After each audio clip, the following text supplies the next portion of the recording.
Welcome to Office Hours. I'm glad you stopped in. Today we're going to talk about how you can customize OpenAI and take advantage of its awesome capabilities, but do so in the context of your own company's specific language and information. One of the most important things to understand about OpenAI is that it's not just about the public data that exists that ChatGPT has ingested and made available to us and been something that's sort of swept across the nation that everybody's gotten excited about. It's also about your company's specific data, the data that's unique to you, the data that makes you special, the data that's interesting and helps you to go and have conversations with your customers in a way that's centric to those customers and important to them. So what we're going to talk a little bit about is how do I take advantage of OpenAI and do so in a way that takes advantage of my own specific data and train a platform that includes both. So this is kind of up to date as of now. We'll talk about 4 different ways that you can presently do this integration, and I'm sure there will be more coming down the path, but these are at least 4 that we can do at present. So the first thing that you can do is you can take advantage of prompt engineering. Prompt engineering is the most sort of straightforward and well-known and something you see a lot of people talking about. You see all these LinkedIn posts about here's 15 prompts that you should know for ChatGPT, and here's 5 prompts you should know so you can get the most out of your mail delivery or your how you write a resume or whatever things are that you're doing. All of these, this sort of prompt engineering is really about how do I ask a good question to an AI platform, which asking good questions in general should be a skill that we have, right? But asking a good question to an AI platform is really even more important because then you get the results that you want. Now, what prompt engineering can also do is say, I want you to answer a question in a certain form or a certain format or from a certain perspective.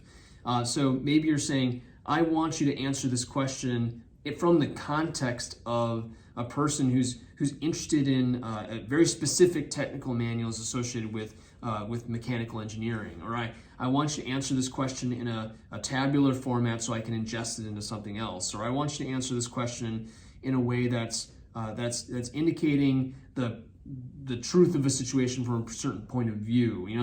So prompt engineering is really all about this idea of giving the model the information so it can answer in your most preferred way. The problem with prompt engineering is it doesn't ingest a lot of new information in the model. It can ingest some new information because it's ingesting like who you are and information you need and maybe giving it some information that it can ingest, but it's not going to ingest like a terabyte of PDF documents, right? It's like going to ingest a certain amount of content into the prompt and then use it to be able to respond to you. But prompt engineering is certainly a way to be able to get oftentimes very achievable results from an AI model. That's sort of thing 1. Thing 2 is this idea called embedding. And what embedding lets us do is take larger format sets of responses and content and make that available to the model. It is much more static in nature than retraining the model. It's like you ask a question a certain way, here's a block of text or a block of content that I'm going to give back to you that allows you to answer that question more intuitively. You can provide that information to the model via embedding so that way it can be lifted up and given back to the individual who's asking the question. And it's a very straightforward way to feed information into a model if you're asking the right questions that will then be submitted back to you. And that is something that is available to many of the OpenAI models today. The next type of customization is called fine-tuning.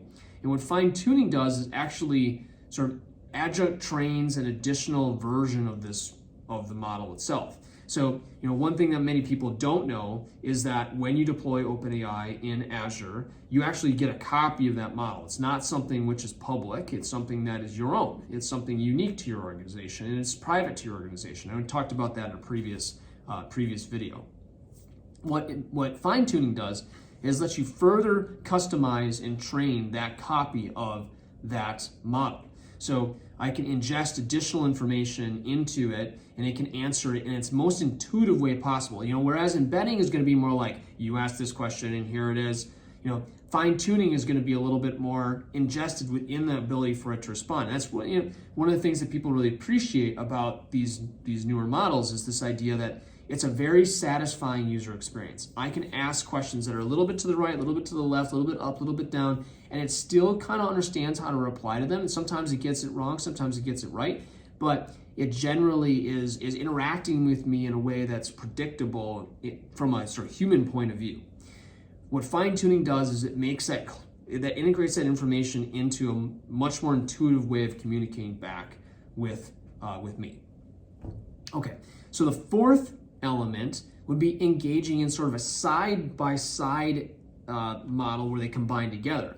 So one thing that you can do is you can integrate Azure Cognitive Search with OpenAI to be able to retrieve information like PDFs or data from a database into the reply string, and then even use so in conjunction with providing references, which is probably a lot of how like Bing works, right? Where you get like, I'm going to ask a question in chat, I'm going to get a response, and not only am I getting a response, but I'm enhancing the trust of that response by providing references to documents. So where this can come into play is things like ingesting manuals. So like, let's say you were making a manual for the snowblower, and you wanted to ensure that like, okay, I'm going to my app, I need to know like, how do I mix the right oil for me to put into the snowblower? Like, I don't have the manual anymore, but I can look it up online. And looking up online has always been a pain in the butt.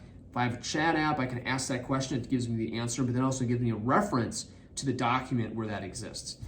So that can be a great way to combine two agents together to be able to provide a very intuitive, capable response to your customer.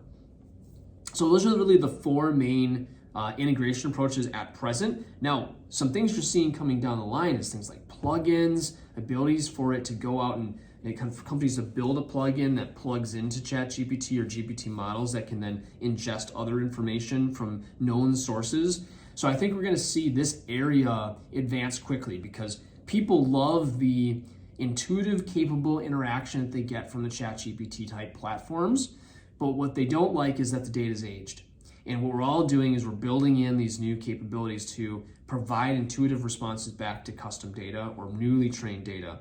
So it's either these like prompt for historical data, embedding, fine-tuning, using cognitive search, or sometimes not even going into the sort of plug-in zone where there's new capabilities being made available.